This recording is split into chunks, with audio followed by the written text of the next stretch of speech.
Welcome back. This is the State of the Nation. Looking at that, of course, later on this afternoon, we get the State of the Nation address by Honorable, His Excellency, President Uhuru Kenyatta. And right now we're talking about what some people are calling Kenyans' wish list, what they're expecting him to speak to, the issues that he should speak to in terms of the COVID-19 pandemic, a battered economy, corruption, education, and crime and mental health. That's what the Daily Nation is carrying on its front page.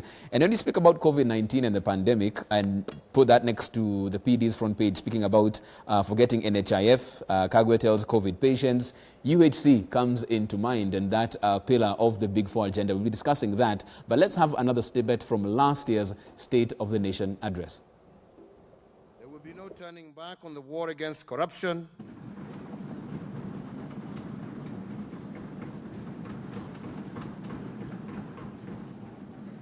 As it is a just war, and a war to prevent misuse of public resources for selfish interests by those who have been entrusted to manage them. We are not turning back because we are determined to gift our children a better Kenya than the one we inherited. A prosperous Kenya where the respect for the rule of law and integrity are accepted norms. Mr. Speaker, following the country's first general election under the new constitution, I took the oath of office as the first president elected under the new legal order. My first term laid the foundation for a better Kenya by building on the promise and aspirations of the new constitution as articulated under Article 10, and therefore set the stage to propel our country to greater security, health, unity, prosperity, equity, and justice.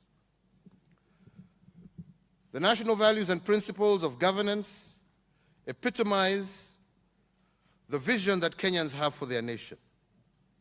The 43 words are the promise we have made to ourselves and the generations to come. As we reflect on these values, let us ask ourselves as leaders... Welcome back, of course, that from last year's State of the Nation address as he spoke to the joint sitting in Parliament. We also have a question of the day as we wait for this particular address in the afternoon. What issues do you expect the President to speak to in his State of the Nation address this afternoon? What issues do you expect the President to speak to in his State of the Nation address this afternoon? The WhatsApp number is at the bottom of the screen. You can also get me on Twitter at @IamJeffMote or at K24TV. We have a couple of messages. Let's go through those ones real quick. Kenya is among the richest countries, but the challenge is that the capital or money which is supposed to be used for development and empowering women, youth, and people with disabilities is being pocketed by some individuals. We have another message. As Gabriel Muthuma has said, the issues the President should address are that after funding Judiciary, DPP, DCI, and other departments, what value have they brought to our nation after consuming the billions they've received? As well, I would want to hear from the President what mechanisms will be put out in place to implement BBI and how we'll ensure that the political goodwill we have lacked, even after producing such implementable documents, will be garnered. That's Jenga Wakongo from Kihara. Let's have one more message. Economically, where are we nationally, and does BBI chapter consider our current economic crisis? Key issue of concern there, and a very critical balancing act the President will have to give between his pledge to bring about national unity and revive a really battered economy. But even as we talk about that, there's also the COVID cloud that's hanging over our head. And when we see this particular headline, forget NHIF, Kagwe has told our COVID patients, last year, in Parliament, during his State of the Nation address, the President was speaking about how they have successfully rolled out UHC in the 4 pilot counties, and that in a year's time they're going to roll it out to the rest. It sounded very good, but yes, here we are standing at a point where even in the pilot counties it has stopped. County officials saying that they lack direction from the Ministry of Health. This is underfunded. What went wrong? Because this is a key pillar. If there was anything that he was focusing on, this should have been it, but they have still dropped the ball again. Let me start with the only doctor in the room. Dr. Halwale, how did we go wrong with this one? Because this would have been godsend, especially during this COVID-19 pandemic. Yes, universal health care and therefore affordable health is at the core of the 4 agenda items that the president wanted to push through as a legacy. So the fact that yesterday his minister admitted that the NHIF card cannot help Kenyans anymore, he was announcing that the universal health care has collapsed. It is something for which no one should blame anybody else. The people to take the blame is the president and his brother. I don't know why he calls him his brother. We thought we were all his brothers. And his brother Raila Odinga. Why they shifted the budget that was intended to push the 4 agenda items to BBI, it is yet to be clear to most Kenyans. So if we were to return the budget that is being expended on BBI to the 4 agenda items and also refocus back to the 4 agenda items, the country would start moving. Mm-hmm. And until you do that, you will not blame the doctors, you will not blame the other professionals who make sure that the cogs of the Ministry of Health keep on moving. Mm-hmm. They're unlucky that the gods also visited them with the coronavirus. So instead of doing something about the coronavirus, they went in and decided to cash in in the corruption loopholes. Right. I think at that stage, I should hand over to the economist to enlighten you. Okay, right before I get to the economist, right now, I want to get to Millie first, and then I come to Gabi on this one.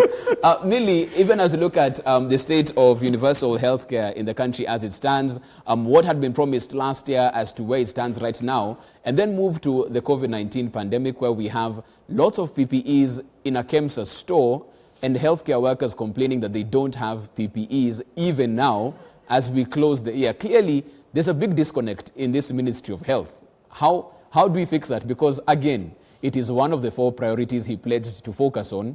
Why? Why this disconnect even at such a critical time? Please unmute your on your side, please. Sorry about that. Okay. I think that we can't forget the fact that the biggest problem we had even in the health sector started with corruption.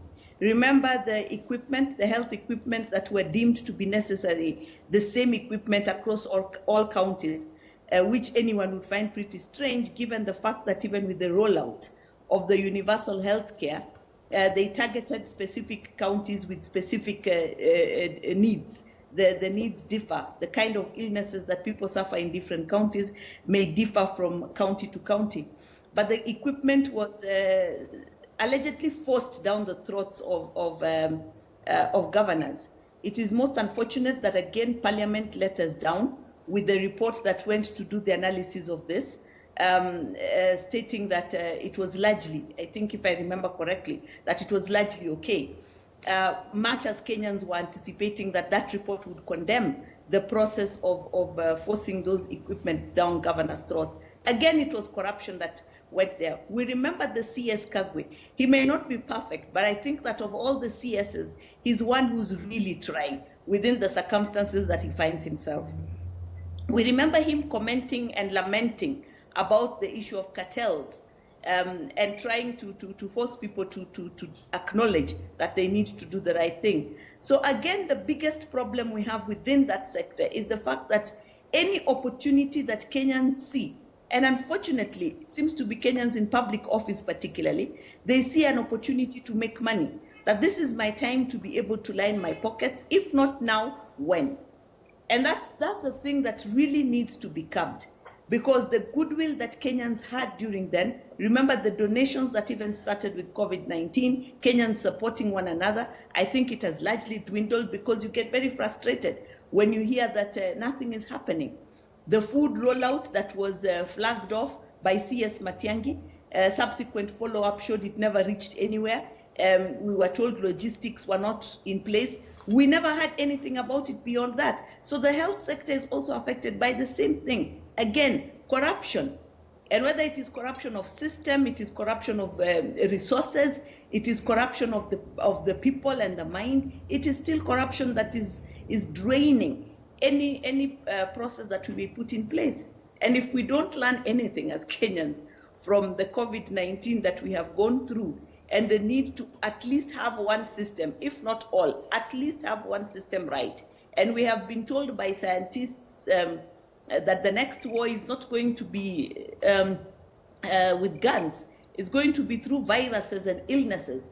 So we know how important it is for us to be able to support that and to be able to cushion the vulnerable in society when such things happen. Okay. It's unfortunate that, again, we know that the failure for this, even with NSSF, we know the biggest problem we had there, corruption. It is corruption at the beginning, in the middle, and at the end. Gabi, I'll come to you on this, because as the president takes to that podium and speaks to the country, right now we'll have to address both lack of money in people's pockets and COVID-19 as a pandemic. And in the CS the day before, virtually says that literally you're on your own, because you do have this NHIF card, but if you do contract the virus, they're not helping you. And Jeff, let's be honest on this one. There are so many private companies like insurances which will not, which will not cover this. So already we know, and that's why I told you, if I am only wishing what Dr. said was true. If the universal healthcare had kicked in, we would have been able to bring the cost, again I repeat, the cost, because that's what the government, that's the best any person can do. That when you go to the hospital, like right now, the PPEs that Millie is talking about, when you look at the sanitizers that were actually being donated to us, the masks that were being donated to us, why were they being donated? Because at some point we knew we did not have the capacity, all right? As a country, Jack Ma himself donated a lot of these stuffs to Africa. Why? Because he knew very well, and this is something which has been brought about in the newspapers and the blogs, the sphere that you are reading, is that we were very low in capacity, and even now. So we have a duty to ensure that we start discussing the matters that are heavy and huge. And that, Jeff, is how do we build this capacity? Now that we know that at one point, one county did not even have ventilators, all right? What does that tell us as a country? Where do we need to spread out this capacity to? Where is it? We must be we must position ourselves to realize what Millie is talking about, that should another pandemic hit, we'll be ready for it. And that just tells you it is how we build the capacity. That's why, to me, the Big Four agenda was not just a talk, what I call a coffee shop talk. Those were serious, very serious, hard-hitting, nation-changing, if I may say, agendas. Because half of the things that we are dealing with today, including school, if we had actually taken seriously the issue of laptops, do you know what? All public schools today, Daktari, will be attending online classes. True. You know why? True. We have the capacity. We have the capacity. But then again, like Millie saying, corruption somewhere came in. Do we talk about them anymore? No. Yet these were great agendas that would have actually set us or put us aside from other nations. So we go back to what Jeff I'm saying. Hard decisions must be made. And that's why I'm going to be very keen listening to the president to see what comes out. Because what he said last year is going to be very different from what he says today. Because even if he was well-spirited and well-meaning as of last year to talk about the Big Four agenda, they have been curtailed by this pandemic. Things are going to be very different moving forward. How are we going to deal now with this matter of corruption? And mainly when it circumvents around the issues of PPEs that doctors and our first responders are saying we are going to down our tools. We've not been paid allowances. Yet people are lining their pockets. You see, this is what actually drives Kenyans to anger. All right? The people who should be running to be our first responders, you know very well that we are talking about getting our children back to school. Most people in our country, and this is something I've been able to witness, Daktari, they cannot afford that mask you buy for 50 shillings. They can't. It's true. Leave alone a mask. They cannot feed themselves. So how do you balance? Okay. And that's why sometimes I say, in all honesty, sometimes I feel sorry for the head of state. Because there are so many things to juggle at one point, and you're left wondering, which do you, which do you address? which will you not address? Okay. And mainly when you don't have a proper support system. Oh, this is serious. That's why Dr. was saying you can bank tables, you know, but at the end of the day, then what? This is not like watching a bad channel where you change the TV. No, this is a reality that you must face. Let's talk about something that he has said last year and seems still to be on track on that. Last year spoke about no turning back on the BBI, building that bridge, making sure there's national unity moving forward. And even now, we can see they are full steam ahead on this one. But it seems like things have taken a different turn. Yesterday, one of the dailies called this the season of blackmail, where every stakeholder says that this is what we want. Pastoralists say these are our irreducible minimums. Governors and MCAs say if we don't get this, we're not passing it. And it almost seems like now they're at a dead end with this particular project. How does he speak to that this year, even as we move forward? Because the clock is ticking for that particular one, Dr. Lee. In fact, today the easiest thing for the president to handle is BBI. He'll handle it in only one word. Stop it. Because the more you allow it to go on, the more it moves into the kind of confusion that you are seeing. Seriously speaking, would anybody living in a country like Kenya with the kind of the educational spread that today we have, and with the accompanying technological advancement that has gone now into villages, there are FM stations, people access mobile telephony, people are on the edge of information. You will not tell them that you have given, you brought 70 new seats and fail to tell them where those seats are going, how the seats will be distributed.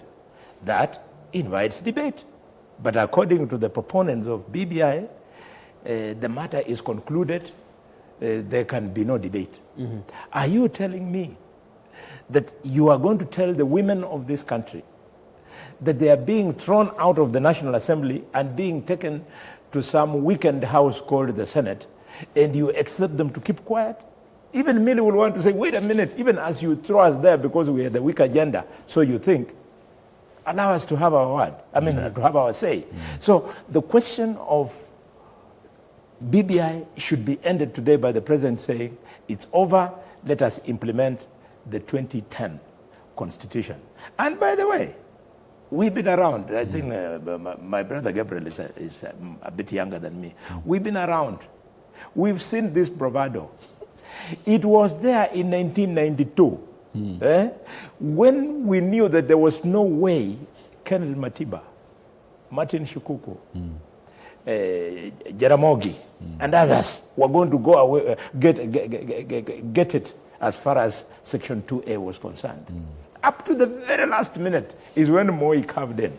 I can assure you, the provider will go on, Raila and Uhuru will carve in. BBI is going nowhere. Wow, that's a big one right there. Let me get to Millie on this one as well, because as it stands, that's a key question as we move this particular report forward. Some people have been asking for amendments to the document with some issues of concern, but the Joint Secretaries, Paul Mwangi, said that the only changes that are being made now are editorial. That's what they're doing to the document. Now it's moving forward. There's no room for change. Do you think the President gives guidance on how we deal with this document once and for all today? I think if the president did nothing else today but that, it would be a plus and a good use of our time today if he gave clear directions on the way forward. And I say this because I feel very frustrated when I hear people continuing to talk about the need to do certain things around that particular document and particularly tweak or change certain things, yet it is so clear from the reading of the document that one of the things that needs to continue is discussion, because none of those things that are proposed there can be implemented without public participation. None. Not the administrative action, not the policy proposals, not the legislative amendments, not even the constitutional amendments. None can happen without discussion. So there'll be further discussion to be able to tweak. I think that people need to remember that the agreement is that, are these the focus areas? I normally see, because that is a lot of work that I do, that in most documents that you present, you state you have a section where you guide people on how to use this document. I think that that is what is missing in as far as BBI is concerned, that people are not guided as to how they need to use that document. Take an example of the church and the clergy's fall, and the issues of laws that they're addressing, which are things that this country has been discussing over time, over a long period of time.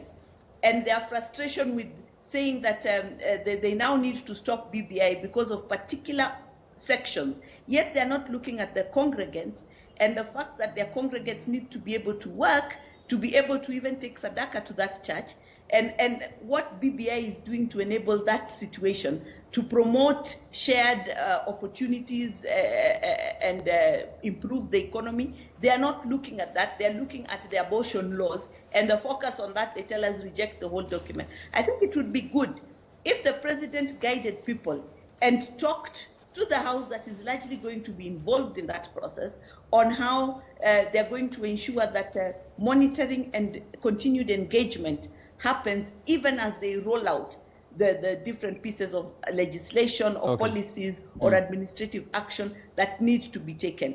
Of course, we know that for some of the executive orders, they have been happening, and then we are left to deal with it after the fact. Either we run to court or we run elsewhere, but it is after the fact. But the other proposals that need to be done by the executive, even if it is policy, a policy cannot be developed in a closed room.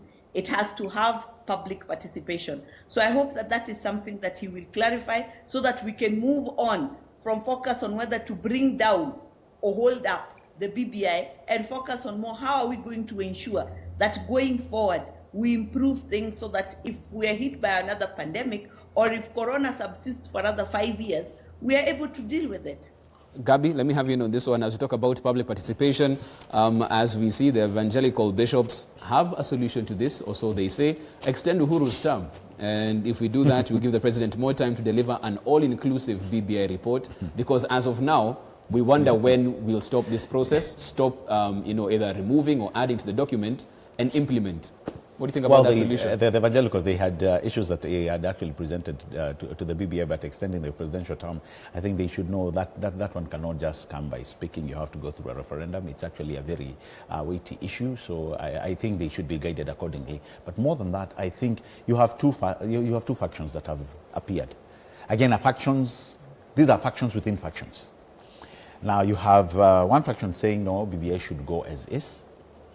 But leaders are still holding discussions. So I do not know whether they are reading from the same script, because I would be wondering. And by the way, when you're talking about referendums and what have you, there are countries that are known, right, to have changed referendums sometimes even twice within a year, given what they are dealing with at that particular moment. So that is not something which is not doable. The problem is presentation and who is coming along with you, because really that's what changes the dynamics of a country. What are we dealing with? What do we want changed? Most importantly, Jeff, how do we want to be governed? And that's why it's a very intricate document that you must bring everybody on board, failure to which you're going to create factions. And I don't think that was the intentions of the BBI. In fact, it talks about the name itself, BBI, Building Bridges Initiative, talks about that inclusivity, everybody on board, us, all of us looking from the same lens and saying, you know what, this is the direction this country needs to take. I am so sure Daktari here will tell you that he is also tired about our rhythmic tensions every 5 years. Nobody wants that. All right? Where a country stops, the only thing that this country can do, the only caveat that we can produce business and be able to talk with one another, it's 2 years after an election and 2 years before an election. That is 1 year. You're left with 1 year, you know? So I know most people are tired. It doesn't work well with the business community, it doesn't work well with the private sector. That not even work well for the entire country. So something has to be done. And for that something to be done, that is why I believed everybody needed to come onto that table. The issue about the factions right now, it's actually not moving. I mean, every leader would be engaged. They are already engaged. And this is why I was saying, if BBI is not a Wanjiku-driven process, it is actually going to be hit, or it's going to hit a lot of turbulence. Okay. And it has already started happening, because it's not only the governors who have come to, to say they want to, some inclusivity in it. The religious leaders have come. Who do you expect? The youth are already starting to mobilize. After that, who comes in? The NGOs are already starting to mobilize. It will take another 3 years before you hear everybody. Okay, we'll wait and see how that is addressed. I want to take some feedback before we wind up this show. And gentlemen and lady, when I come back to you, I want to finish this particular session a bit differently. Last year, we had sons and daughters who of note were brought up, and he gave them special mention. Peter Tabichi, yes. Last year in the State of the Nation address. Roy Alela, the technological evangelist who invented the glove that turns sign language into audio speech. Right. I want us this time round, as we do our parting shots, who do you think our sons and daughters this year should have special mention? Let's finish on a high, because there's been a lot of negativity in this panel right now. That's what I want us to do before we wind up very quickly. Let's look at some of the feedback that we have. Sum that up on screen. The BBI document is fundamental to the process of growth of our nation unless it is not implemented appropriately. Hashtag Burukenge. Okay, let's have another one. Kindly, Mr. President, address public transport, because what those in the ministry are doing will end up being another white elephant. Kenya Railways should concentrate on rail transport, and road transport be addressed properly by players in the field. Okay, very quickly, 10 seconds each. Who are you expecting to get special mention? Let me tell you. And this one, I'll throw the kudos. I've never thrown kudos to these people. These are our frontline defenders, our doctors, our nurses. These people have rolled with the punches, with the little that they have. They are talking about their allowances not paid. But they wake up every morning to go and attend to people who are coming into these hospitals on a daily basis. They are actually putting their lives on the line for us. The best we can do, Jeff, the best we can do is even meet them halfway. Okay. If we cannot do that, we don't qualify to be humans. Okay. Dr. I have 4 of them. Very quickly. Yes, the first one, the youth who manufactured the beds. Mm-hmm. If we had spent the money that we are spending on importing beds, the beds these boys were producing, if they had been supported, it is an area where we would have saved a lot of money. The second son I would like him to mention is my brother and my senior and my teacher, Professor Magoha, should be mentioned today in the sense that he should be sacked for what he has done to the Ministry of Education. Mutai Kagwe should be mentioned today. He should be sacked for what he has done to management of COVID. And finally, so that a message is sent clearly that the president doesn't have any favored son, he should also mention Fred Matiang'i, sack him for the corruption at Ruaraka, where despite that corruption, the people who are then focused on were poor people who were staying in Pangani. Millie, very quickly, I'll have to ask you to shorten your list if you have more than 1-to-1 because of time. Which son or daughter do you expect to get special mention in the address today? The Kenyan spirit. Mm-hmm. I think the Kenyan spirit has really proven to be something else. Much as we have had to go through one of the toughest times that many have experienced in the course of their lifetime, they have been resilient, they continue to be resilient, they continue to find ways around, even where the government lacks a solution, they continue to find a way around. The Kenyan spirit, for me, is the thing to celebrate today. Okay, fantastic. That's where you wind it up as far as this is concerned. Thank you so much for making time this morning, Gabriel Muthuma. Asante sana for your time. Dr. Bodi Halwale, asante sana for your time as well. Joining the conversation via Skype, Millie Luanga, thank you so much for making time to be on the show today. Of course, it's all eyes on the August House this afternoon as His Excellency the President Uhuru Kenyatta addresses the nation. Of course, we'll be giving you that live coverage and analysis right here on the show as we look at the state of the nation. That is where it all happens this afternoon. Of course, as the President deals with a myriad of issues and speaks on the way forward as far as his government is concerned, addressing matters COVID-19, of course, a really battered economy because of this particular pandemic. And also, of course, high on that list of priorities is corruption as well. All of that this afternoon as His Excellency the President Uhuru Kenyatta addresses the nation. This, of course, is K24 This Morning. We take a short break. We're back on the other side as we get interactive. Good morning.